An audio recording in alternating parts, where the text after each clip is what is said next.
No. Yeah, which Yeah. I thought that they were. Even in places like Riverside and Corona, those places that were very on the affordable side are starting to just Multiply, yeah. yeah. What about like Valencia and Cascade Lake out there? A lot of cops move over there, but yeah. A lot of cops? Yeah. Yes, yes. A lot of people that I deal with want to go over there. They're policemen. Yeah. Why? They're like they want to be away from wherever they're working at. Usually they're not working in Valencia. So that must be a very safe place to live. Very safe place. It's safe and it's clean. I went there once and I was Very like, clean. wow, it's so clean here. Yeah, I don't know. I feel like LA is just so expensive. Westlake is really pretty. Westlake? Westlake's Village? really, yeah, not the village, on the other side of it. If you make a left and you're going towards the ocean, there's that whole area that's really pretty. Have you heard of Lincoln Heights? Yes, That I- area seems to be Also growing. Where is that? that is near Boyle Heights, Alhambra, South Pasadena. Considered LA. Yeah. It's sort of where all the freeways merge. Now that we're doing all these new sporting centers here, what's going to happen to the real estate out? You know, you're talking about like Inglewood. Oh, Inglewood is definitely Skyrocket. blooming. Yeah. Really? Thank you Yeah. for bringing that up. Inglewood is That's definitely funny. blooming. Skyrocket. Yeah. After they build this stadium, the property values in Inglewood are going to go up tremendously. They already have.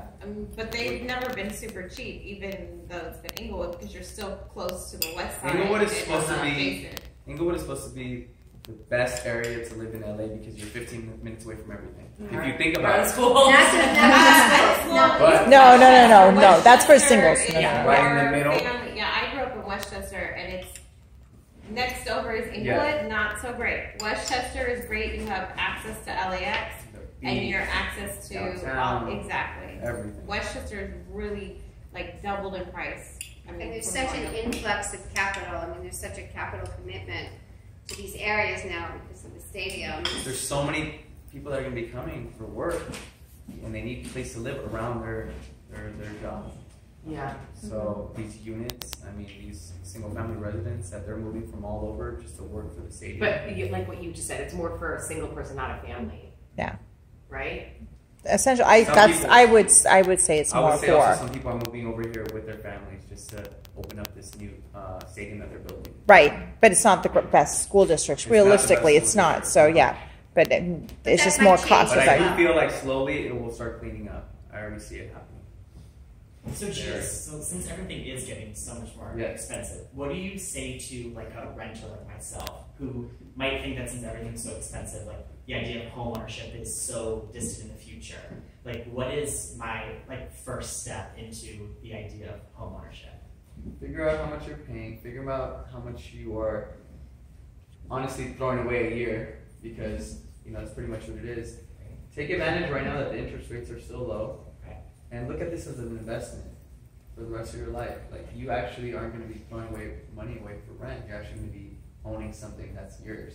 Yeah, the tax write-off. So with the down payment, so a lot of people are fearful that they can't get into an opportunity because they can't save that 10 or 20%. What's the down payment regulations these days? How does that look like for first-time home buyers? The first-time home buyers that's still at 3.5% down, and then you can still have some lenders that can maybe help you out with a little bit more than that. So you would just have to definitely sit down with the lender, figure out what you're approved for, put some numbers together, and if it makes sense, sometimes they're actually less than renting. Rent at its highest right now.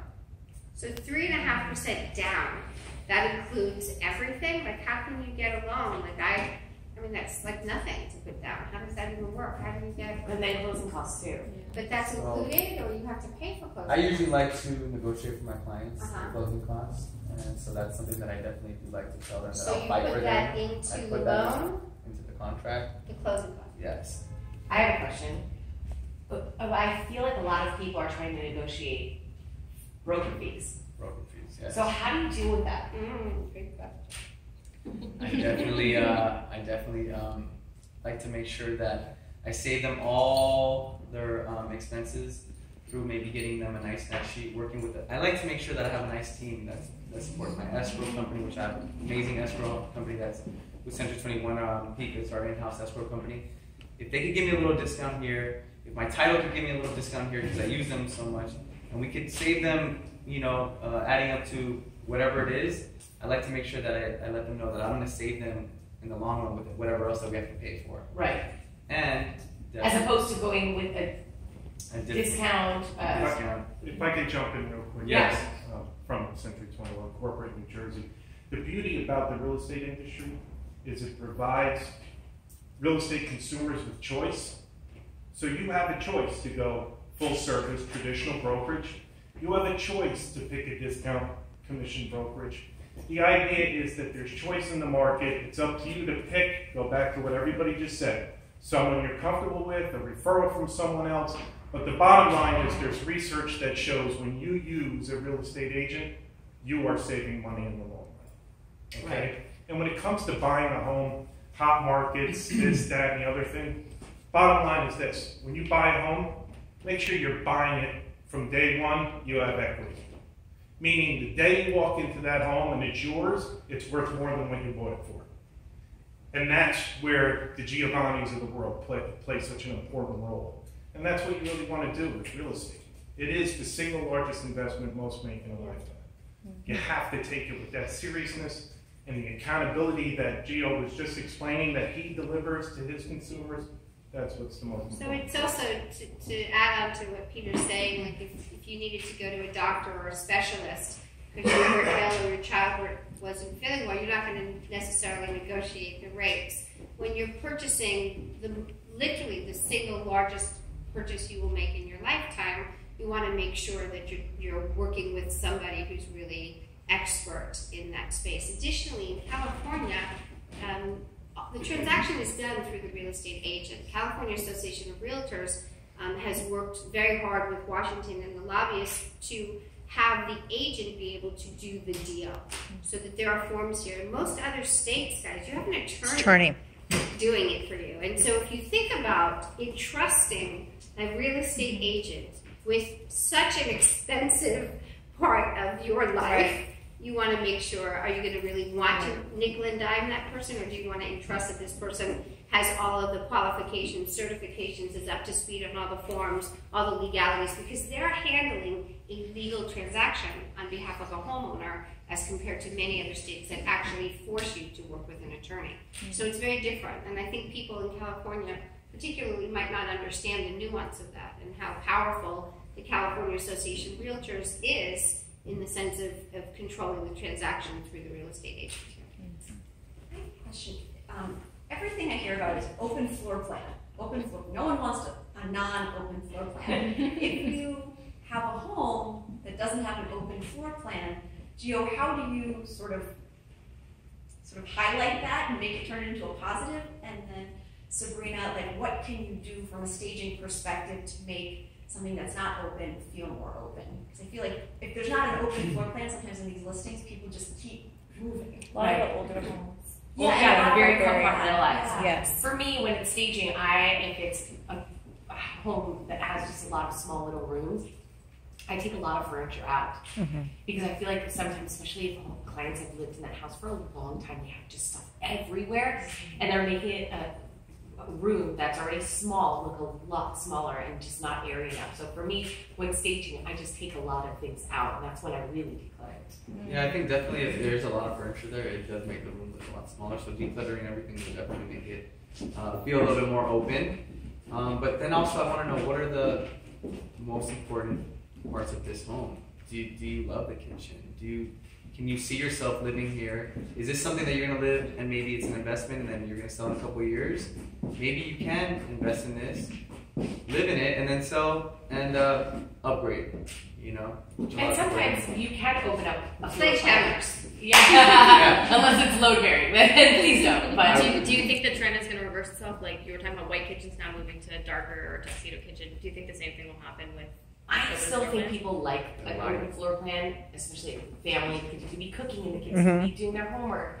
I think the huge great rooms that we saw in the 90s are out because it's just like, I feel like a waste of square footage. You know, you don't even use that for the most part. But there are some families that, for example, the wife doesn't like anybody to see her cooking.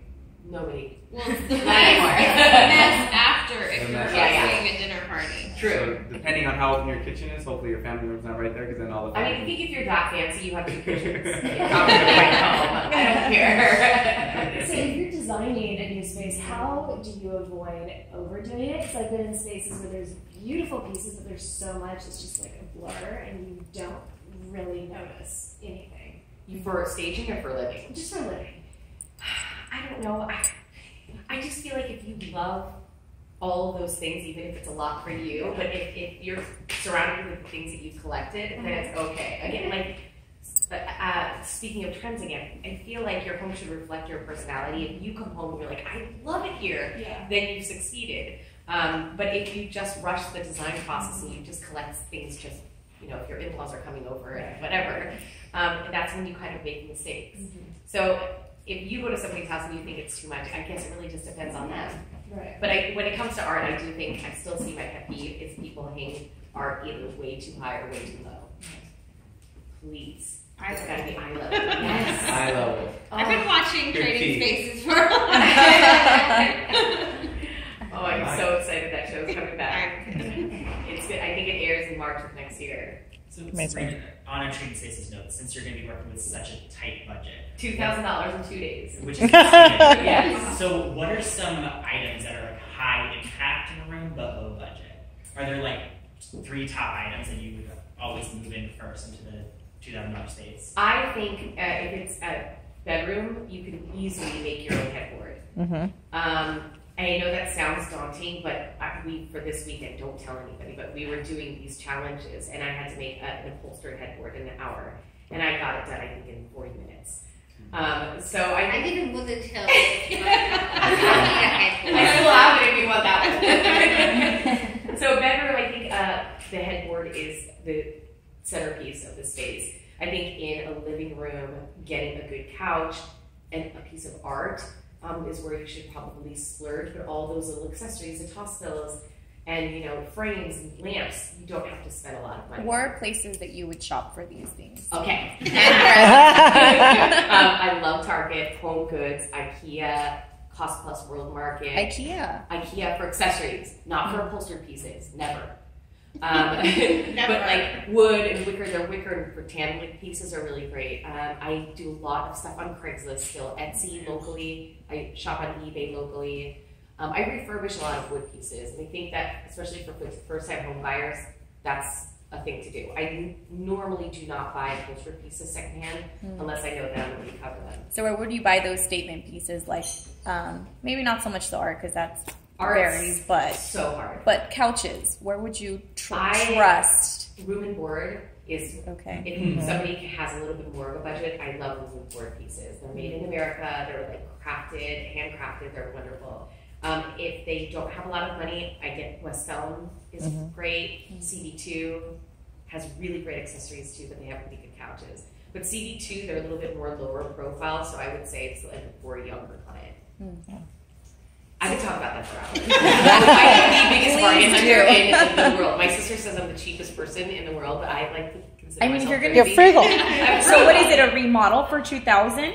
I have to do the entire room in 2 days. In a room. Actually, it's not even 2 days because we have to do interviews and all that. So Vern said it's really a day and a half and $2,000. I have to do everything myself. Well, I will be tuning in for that. Please. Absolutely. Sure, I'm going to be crying in one episode. No. So for families that have young children that tend to stain pieces of furniture and can potentially destroy a house, where do you think it's good to save and maybe get pieces that you could easily replace, and where do you think it's good to splurge? Splurge on upholstery. So the outdoor fabric, like Cinderella fabric, is great. Pottery Barn has a new line out that they're using fabric that's like was used in hospitals because it's like the easiest thing to clean. So I would splurge on upholstery pieces and paint. Paint meaning Aura for Benjamin Moore, marquee paint from Behr, are paints that they are flat finishes, but you could scrub them. So just yesterday morning, I was scrubbing Olivia's paw prints, and I say that because it was just like everywhere off the walls. But it's important to get higher quality paint on the wall so that you can clean it constantly. And then just do not like splurge on the toss pillows and little accessories like that. They're gonna ruin everything. They ruin everything. And you said outdoor curtains? Outdoor fabric. Sunbelt is an outdoor fabric manufacturer, and it just repels water, fruit juice, all of that stuff, and it's easy to clean. And it's beautiful.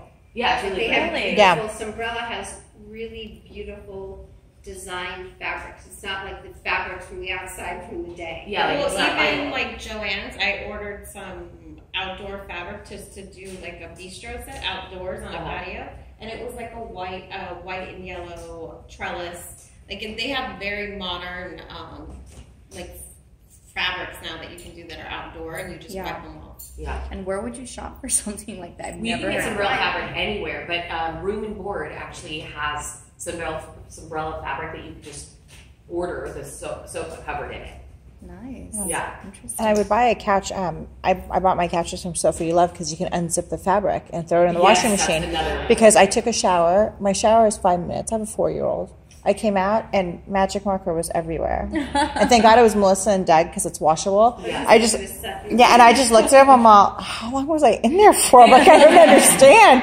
And literally, and he's like, I'm sorry, Mom. I'm like, that's okay. But I literally unzipped it, threw it in the I took a picture of it, threw it on social media, and everyone was like, oh my God. And so I threw it in the washing machine, pulled it out, and it was perfect. Yes, cover pieces those are important. gems. Really. With kids, those are gems. What about flooring? Never would have flooring, it's hard because I love really high quality area rugs. They're great, but they are going to get ruined. Yeah. You know, so unless you have the Scotch guard and all that, I like floor tiles.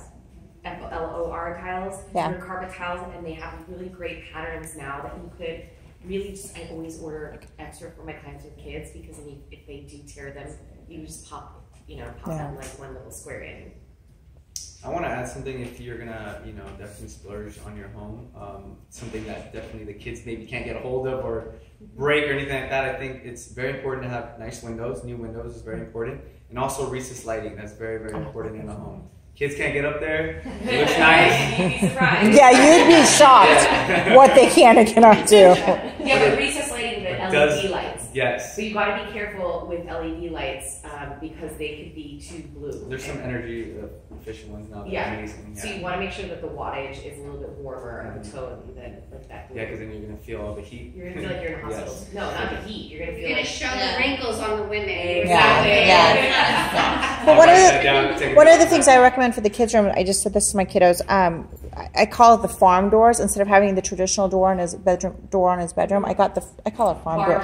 Barn door. I call it barn door. Okay, Dutch door. Dutch door. Thank you. I call yes, I do that. So that way I can still peek in and see what is he doing? That is really a cute idea. Right? I was like, Very okay, popular, great. Yeah, We so have it's Dutch cool. door at our front door, and I love it. I love Dutch much. doors. I love it. So cool. You can fit like the cobalt blue. It's Yeah. so pretty. Oh, that's pretty. That's nice. Anything else? Any other questions? I actually have a question. Like, what do you have as far as suggestions or to agents on having those sensitive conversations about staging and decluttering and depersonalizing? Yes. Because that's something that I try and explain to our agents that, that's going to be kind of your hit and miss when you first market the house. Because if it's not staged properly, then people are just going to And they think it's buy fabulous. Right? Yeah, they've lived there for 30 years. Yeah. They have The books little all porcelain. there. Those are and to them, they could be taking it personally, but They always do. Yeah. I've had so many uncomfortable conversations in my life, and now it's like no big deal. But I always start with a compliment and say, I love it, this is gorgeous. But now you have to, as soon as you put your house on the market, it no longer belongs to you. It's not your house anymore. It's a product, and you have to think of it as that. It's not your family home. So I always tell people, like, think of it as blue jeans. Blue jeans go with anything. You need to turn your house into a pair of blue jeans. So that means taking off all your religious things, family photos, anything that's a little too personal. Personalized. Whether it be your taste or your actual personal artifacts, to get it sold. Otherwise, it's going to be on the market. You're just wasting a lot of money. Just like if you're ready to let it go by selling it, you have to really let it go. Yeah. When it comes to storing all those extras, is it in the garage? Is it in a storage container? What's the best thing that you recommend? If they can afford it, I would get a storage pod to get it completely out of the house. If they've already bought a new house, I tell them to put it there. If they absolutely have no money, I say underneath the bed. I really do. Put it all in the garage. No, because I don't put it in the garage because people want to open up the garage and they want to see their storage. Like, oh my God, we have so much storage space. And I feel like if you're just putting all of your clutter there, you're actually just dirtying up another space. So no client ever looks underneath beds. No. And I would just stuff everything underneath there. Certain things won't fit underneath the bed, but right. Or ask your friends and family if they could just take things off your plate. In your trunk, in your car. Yeah. Seriously. I'll get them a little storage. But no, storage spots are awesome. That's what I would do. Yeah. And have it gone. Don't let it stay parked in front of your house. Like, have to storage spot. You actually get the plants? If it's gonna help him sell the Yeah, house of without course, having definitely. a headache, I think it's Plus, worth with our company, C21, we have a nice company that gives us a discount with that. Great. So it's okay. I'll put that on my expense. No problem. Do you ever pay for staging for your clients? Yes. You do. Yes, I do. But do they have to reimburse you after the house sells? No, I'll take care of that for them. But do you ever stage it yourself? I do stage it. if the house is empty. Yeah. That's usually when I stage it. What about virtual staging? How do you feel about that? You know what? I haven't actually done that virtual staging. No? Can you explain to me a little bit more about that? Virtual staging is basically somebody just on their computer making the house, like putting fake furniture. It's like photoshopping a room and putting furniture in it. Wow, I actually haven't tried that. Yeah, it's More cost effective. well, it happens a lot in new builds. Right. And people come. I mean, like, it's easier to envision all of that furniture in an empty room than coming into this space and be like, wait a minute. Right. This is not what I saw Right. online. We do have a nice new program that we offer. It's actually like a 3D walk-in of your home. Like It's called the Matterport. it's It's technology, yeah. Somebody walks in literally with a headset. Lisa's nice enough to buy that for us. So he Well, bought it. pink is nice. Yeah. like a VR. Walking with the head. So it's like a Google Maps. Like you look up Right. an address and then you look around the surroundings. So literally you can walk into a home. You can make a right. You can try to see how low the appliances are, how high the cabinets are. It's a whole 3D image. If you want to go upstairs, you can just shoot upstairs real quick. You That's know? awesome. But it's That's also cool. on the computer, so basically it's like a virtual tour, but Yeah. it goes through, it's the closest you can actually virtually walk through it.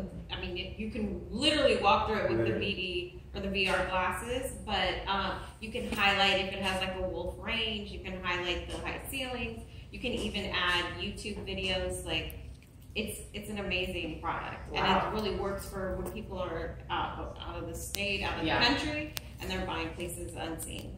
If someone is a renter and completely like not interior decor, how would you say that person can go about looking for someone to hire for this type of job? What do you mean? For staging? Not for staging, but even more so for their home. Their Like own an home. interior designer? Like to If to they're hire renting. if they're renting. If they're renting and they want an interior designer, but Yes. like not spend a lot of money, Yes. there's a company called Home Polish. Home That's polish. pretty cool. And you can really just customize like a package of how many hours you need, or if they just kind of put together a little, mood board for you. And you don't have to really spend so much money on hiring a designer full time. Great tip. Yeah, Thank it's you. a great company. Yeah, I should have thought about it. renters have to look good too in their home. I'm too late on my ideas. I was like, I should That's a have good idea. done it. But today, with all the online opportunities, that's the word, do you feel it's impacting, how is it impacting each of your careers and businesses? So that, because you can do a virtual tour, do people see homes the way they once did? You can actually go on so many sites and you can get an idea for a design. Do people, is it impacting your design industry, and how is it impacting your real estate? Well, I want to say definitely for the real estate side is, definitely you still need that face-to-face contact with somebody. And just for finding a home on the internet doesn't mean that you're going to get that home. You still need somebody to negotiate for you. You still need somebody who's actually a professional in that area. And also somebody who knows maybe other agents in that area, because that might not be his listing. But he gets to know everybody in his network. They know who he is. He's going to negotiate for you. He has a relationship already probably with many agents around the area. So when he does call and says, my client is interested in your home, it's going to be a little bit more of a smoother process. I don't feel that real estate agents should feel that everybody needs to be in competition. Like, you guys need to all work together. You need to be a team no matter what. You're not always going to have that home that your buyer wants, but somebody else might. And if you have a bad relationship with that person, that's not going to be the best way to call them and tell them that you have a buyer interested in their home. So definitely building relationships, picking the right It's like an agent. episode of $1 Million Listing. Yeah, picking the right agent picking the right agent that has that personality that isn't, I guess known with a bad rep in the community, that actually knows everybody, and so they have a better and higher chance of getting that property that they love. I feel like now more than ever people are so design savvy, which makes my life a lot easier, because before, when I started design many years ago, it wasn't Pinterest, and now it's just easier. I always tell my clients, start a Pinterest board just for me, a secret board, so I can just see what you're gravitating towards. And I can see inside of their mind a little bit more than before. It was like magazine cutouts. Now I just like to go to this restaurant. And it's like, oh, what am I going to do with that information? So I feel like now it's just easier than ever. And everybody now, I feel like, thinks they're a designer, and I love it. Everybody's an influencer. So do you feel them now just sending you photos of things that they like, kind of giving an idea? It's so much easier now. Pinterest and House, I think the design process, I really do feel like people really can do it themselves. They don't really need to hire a designer as much, unless they really don't know what they're doing. What if your taste is completely different than your partner's? It always happens. Steve and I couldn't be more different, but I think he just realized happy wife, happy life. But I hear it all the time. I think that there's always places to compromise, but if I have clients that their partners are so vastly different, I would say, like, give your partner one space that really could be a little bit more of their style, and that you take one space. But the kitchen, the living room, it has to be a merge, because both people have to be happy. Unless he just wants, like, leather everything. That's when you need the man cave. Yes, and then the wife can have the rest of the home. I say give him the man cave, and then you can take the rest of the house. Yes. Yeah, you're right. We all win. But I took the man cave. I took the garage for my studio this time, so Steve has nowhere to go. I have a question. Yes. You said that you get ideas from Pinterest boards, but what if you have someone who sends you a Pinterest board that's like, well, I like a little bit of coastal, I like a little bit of traditional, I like modern, but I also like Spanish colonial style. I get that a lot. Oh. But I go through the images, because sometimes I'm like, this makes no sense. There's a hodgepodge of so many different things. So I go through the pictures. What do you like about this picture? And it would be sometimes such a weird, it was like, oh, I just like the natural light. It's like, well, that has nothing to do with the picture. So I really do have to dissect and figure out which pieces to mix and match. And then for Gio, like, what if you have a client who says, well, I kind of want to be in the valley, but I also kind of want to be close to the beach. To the beach. They're not really sure. They want a little bit of everything. How do you guide them to the And when perfect? their budget is 300,000. we need to find out definitely what are their wants and their needs, and what's the most important thing. What do they really need? How big is their family? Is their family is it a husband and wife and 2 kids, or is it just a husband and wife? So do we really need a 4-bedroom? If it's a husband and wife, maybe we only need 2 or 3 bedroom. If you want to be closer to the beach, we can find you a 2-bedroom closer to the beach, maybe around your price range. Now, is it important, like I said, for the schools? Is it important also for your job? We live in LA. LA is known for their traffic. So does the husband and the wife work at the same place? More than likely not. So they probably both commute either a certain place, or maybe the wife stays home. So what's more important? Or the husband stays home. Or nowadays, yeah, we are in 2017, right? Yeah, now the husband stays home. So definitely to figure out what are their wants and their needs, and what can they definitely cut out. Maybe not the pool, because that might not be the most important thing. Or maybe cut out a bedroom, because that might not be the most important thing. So I think that's how we can figure out where they need to be. Are there any beach communities that are affordable? I just sold a condo in Malibu, and it was the lowest selling condo in Malibu, $550. Wow. And that was probably like What was the association? There you go. It was about $7,000. Yeah, exactly. $575 a month. That's not bad. That's not bad. How much did they have in reserves? PCH too. How much did they have in reserves? The reserves were okay. Everything was fine with the HOA. There was no issues. 2-bedroom, 2-bathroom. I mean, it was amazing. Wow. Can you find me another one of those? Seriously. I have about 50 other people I need to call for. What's a comfortable client list for you guys? Like, how many projects can you handle, and how many people can you work with at the same time that's comfortable? Go ahead, Sabrina. I don't take private clients anymore. I don't. It's just not fair, especially with my schedule. And my focus now is product line. So I have my at Bed Bath & Beyond that just launched. I have a wallpaper line, my diaper bed lines. And I feel like clients, they deserve much more time, and I don't have it to give to them. So